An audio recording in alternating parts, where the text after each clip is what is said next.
출애굽기 16장 1절부터 21절을 함께 묵상합니다. 이스라엘 자손의 온 회중이 엘림에서 떠나 엘림과 시내산 사이에 있는 신광야에 이르렀다. 이집트 땅에서 나온 뒤 둘째 달 보름이 되던 날이다.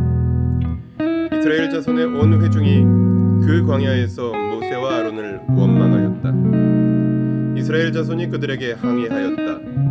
차라리 우리가 이집트 땅 거기 고기 가마 곁에 앉아 배불리 음식을 먹던 그때에 누가 우리를 주님의 손에 넘겨주어서 죽게 했더라면 더 좋을 뻔하였습니다. 그런데 당신들은 지금 우리를 이 광야로 끌고 나와서 이 모든 회중을 다 굶어 죽게 하고 있습니다. 주님께서 모세에게 말씀하셨다. 너희가 먹을 것을 하늘에서 비처럼 내려줄 터이니 백성이 날마다 나가서 그날 먹을 만큼 거두어 드리게 하여라. 이렇게 하여 그들이 나의 지시를 따르는지 따르지 않는지 시험하여 보겠다. 매주 엿새 날에는 거두어 드린 것으로 먹거리를 준비하다 보면 날마다 거두던 것의 2배가 될 것이다. 모세와 아론이 모든 이스라엘 자손에게 말하였다. 저녁이 되면 당신들은 이집트 땅에서 당신들을 이끌어내신 분이 주님이시라는 것을 알게 될 것입니다. 당신들이 우리를 보고 원망한 것이 아니라 주님을 원망하였습니다. 주님께서 당신들이 주님을 원망하는 소리를 들으셨습니다. 이제 아침이 되면 당신들이 주님의 영광을 보게 될 것입니다. 우리가 무엇이라고 당신들이 우리를 보고 원망하십니까? 또 모세가 말하였다. 주님께서 저녁에는 당신들에게 먹을 고기를 주시고 아침에는 배불리 먹을 빵을 주실 것입니다. 주님께서는 당신들이 주님을 원망하는 소리를 들으셨습니다. 당신들이 하는 원망은 우리에게 하는 것이 아니라 주님께 하는 것입니다. 모세가 아론에게 말하였다. 주님께서 이스라엘 자손이 원망하는 소리를 들으셨으니 이스라엘 자손의 온 회중에게 주님 앞으로 가까이 나아오라고 일러주십시오. 아론이 이스라엘 자손의 온 회중에게 말할 때 그들이 광야를 바라보니 주님의 영광이 구름 속에 나타났다. 주님께서 모세에게 말씀하셨다. 나는 이스라엘 자손이 원망하는 소리를 들었다. 너는 그들에게 너희가 저녁이 되면 고기를 먹고 아침에는 빵을 배불리 먹을 것이다. 그렇게 될 때 너희는 나 주가 너희의 하나님임을 알게 될 것이다 하고 말하여라. 그날 저녁에 메추라기가 날아와서 진친 곳을 뒤덮었고 다음날 아침에는 진친 곳 둘레에 안개가 자욱하였다. 안개가 거치고 나니 이럴 수가. 광야 지면에 마치 땅 위에 서리처럼 보이는 가는 쌀아기 같은 것이 덮여 있는 것이 아닌가. 이스라엘 자손이 그것을 보고 그것이 무엇인지 몰라서 서로 이게 무엇이냐 하고 물었다. 모세가 그들에게 말하였다. 이것은 주님께서 당신들에게 먹으라고 주신 양식입니다. 주님께서 당신들에게 명하시기를 당신들은 각자 먹을 만큼씩만 거두라고 하셨습니다. 당신들 각 사람은 자기 장막 안에 있는 식구 수대로 식구 한 명에 한 오멜씩 거두라고 하셨습니다. 이스라엘 자손이 그대로 하니 많이 거두는 사람도 있고 적게 거두는 사람도 있었으나 오멜로 되어보면 많이 거둔 사람도 남지 않고 적게 거둔 사람도 모자라지 않았다. 그들은 제각기 먹을 만큼씩 거두어 드린 것이다. 모세가 그들에게 아무도 아침까지 그것을 남겨두지 말라고 하였다.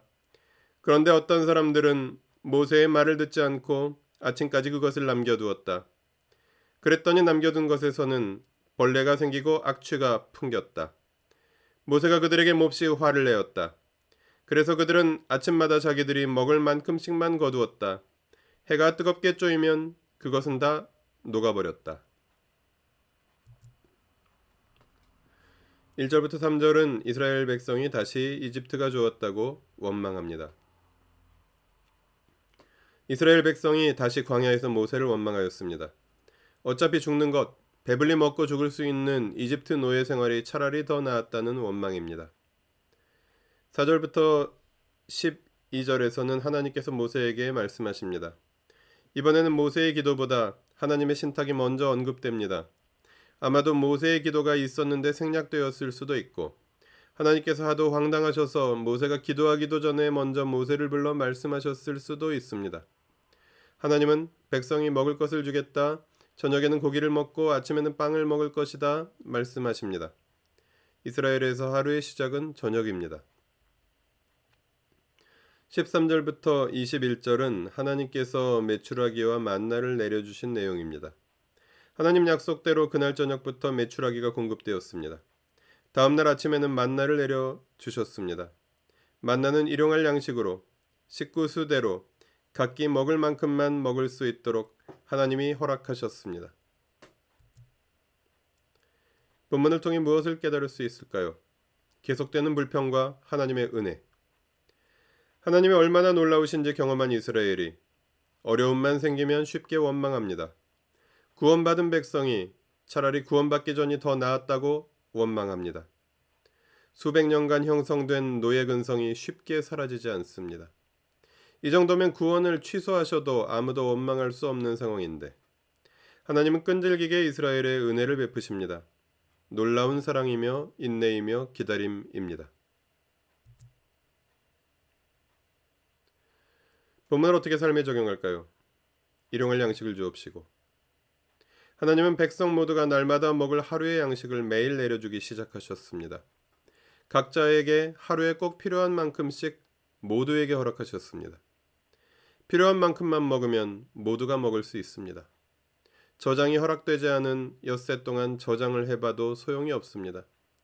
오직 하나님만 의지하고 서로 나누어 먹을 때 그들은 영원히 굶주리지 않을 것입니다.